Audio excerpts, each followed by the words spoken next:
Yesterday, we talked about the three players that we seen their stock falling during the first 3 weeks of training camp. In other words, the three losers of the first 3 weeks of training camp, which is a word that I don't like to use because I don't believe that they're losers. I mean, they're winners because, hey, they're in an NFL organization, so they're doing something right. Obviously, we just see that their production isn't really quite living up to the hype, and they might not make the roster, or they could end up getting traded. So today, I thought it'd be a good choice to shift gears, right, and talk about the three players that we see their stock rising. The three players or the three winners from the first 3 weeks of training camp that could potentially see themselves making the 53-man active roster come week 1 of the NFL regular season. So let's get right to it. Before we do, make sure to subscribe to the channel. It'd be much appreciated. So we're going to start right off the bat in the wide receiver room, a guy that has been on this team for the last couple of seasons. We thought he was going to be a cornerstone piece, or at least a guy that we'd see quite often in the wide receiver room or on the field come Sundays, Thursdays, and Mondays, and sometimes every other week or every other day of the week. Jalen Nailor. Okay, I guess he's been performing pretty decently in training camp, really seeing his stock rise, which is good news because last year we dealt with a Justin Jefferson injury for a couple weeks, so we had to see Brandon Powell quite a bit, which a lot of us were like, why? Like, what's the case? Even though Jalen Nailor, I do believe, suffered a little bit of an injury himself last season, so he's basically bouncing back this year. But at the same time, Jalen Nailor has speed. We've seen him. I think he came out of Michigan State where he was able to break away from the defender and really cause or create that separation downfield. And that's something the Vikings really needed, especially when you do lose a Justin Jefferson, right? Somebody that can take the top off of defenses. And Jalen Nailor can certainly do that. He just has to be a little bit more consistent with his route running and really just getting the scheme down, getting the play calling down and stuff like that. So Jalen Nailor has really seen his stock rise and has had plenty of talent, but he has an extensive injury history dating all the way back to Michigan State.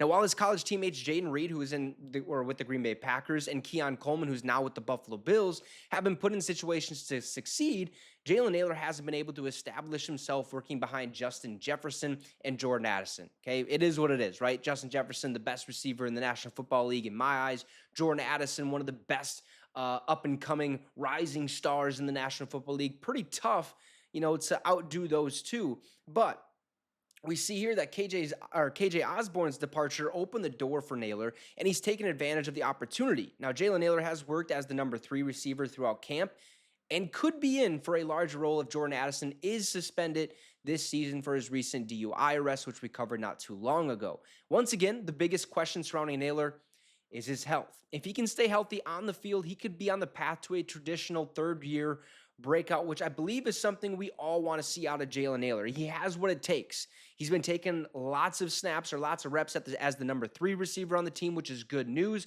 because we have a couple other guys that have seen more action, right, on Sundays. So Jalen Nailor getting that number 3 opportunity would be great. I think he shows a lot of speed, a lot of capabilities of taking the top off of defenses. He has some decent route running ability. He will play that KJ Osborne role really nice in the slot, maybe sometimes outside doing the quick little routes and stuff like that. But Jalen Nailor's stock is certainly rising. Another guy defensively, okay, at the safety position, a guy that we really didn't know too much about a year ago, but now he's starting to turn some heads in training camp for the first 3 weeks anyways. But it's also interesting that it happens to be at the safety position because we have a lot of those guys, right? We have Harrison Smith, Cam Bynum. Those are our 2 starters. Josh Metellus right behind them. And then you got Lewis Seen, who we just talked about yesterday, who his stock is actually dropping. And that's unfortunate because we did draft him in the first round a couple years ago, but he did suffer that gruesome injury. But at the same time, it is what it is. This is a business. This league has no friends, okay? We're talking about a stock that is rising with Theo Jackson.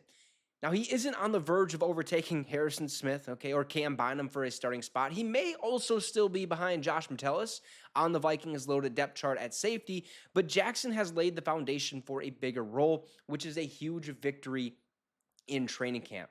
Now, Jackson was a 6th-round pick by the Tennessee Titans in 2022 and is starting to gain attention in the Vikings locker room. Now, Jackson surprised many by earning a roster spot during last year's training camp, but he's taken his game to another level and is picking the brain of Smith, which is something I think is, smart to do, right? Harrison, the Hitman Smith, is He's going to be a Hall of Famer. Okay, he's going to go in the Vikings Ring of Honor.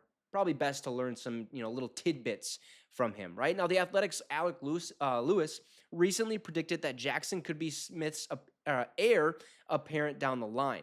If he can force his way onto the field a year early, it could give defensive coordinator Brian Flores another option to work with, which is what we want to see out of a guy that is young, has the chance to overtake a safety position, especially if it does save us money to, potentially take that money and use it on other positions down the road and stuff like that. We have a rookie quarterback now who, is not going to take up too much money for the next couple of years, but we still like to see the depth, which means Lewis Cine could be on his way out. Now, the last guy that we see their stock rising also lies on the defensive side of the ball. This one is not a draft pick. No, no, no. This is something we all like to see. The underdog story, an undrafted free agent making waves through the first 3 weeks of training camp. That is outside linebacker Gabriel Murphy out of UCLA. Now, if the Vikings defense is to succeed this year, they're going to need a big effort from their edge rushers, okay? Injuries have weakened the cornerback position, and the defensive line continues to be a no-name group headlined by Harrison Phillips, Jonah Williams, and Jonathan Bullard. But the edge rushing group carries the most excitement, including undrafted free agent Gabriel Murphy. Murphy isn't a big surprise on this list considering he received a $20,000 signing bonus to join the Vikings after the draft, but he still had to earn his roster spot. A projected third-round pick, Murphy has shown the chops to at least become a pass rushing project and may have jumped 2023 undrafted free agent Andre Carter II on the depth chart, which is who we talked about just yesterday. Andre Carter's stock is falling. Gabriel Murphy's stock is rising, which means we could see a little shift in roster change and the depth chart change a little bit. Gabriel Murphy is making waves. Both Andre Carter and Gabriel Murphy were or are undrafted free agents. Andre Carter being one last year, Gabriel Murphy being this year. But it's always good to see some of these battles heading in the direction of these, or seeing some of these battles kind of working themselves out, getting the best out of these players, seeing who's actually going to be the better option for the team moving forward. I'm not saying Andre Carter is a bad player by any means. I think he's going to find a job in the NFL, whether that's a practice squad position, maybe making an active roster elsewhere around the league. But I don't see Andre Carter sticking around with the Minnesota Vikings, at least not making their active 53-man roster. I see him potentially being a practice squad player or somewhere else in this league. But Gabriel Murphy is, we see his stock currently rising as well. So there you have it. Yesterday, the losers, or we've seen the stock falling.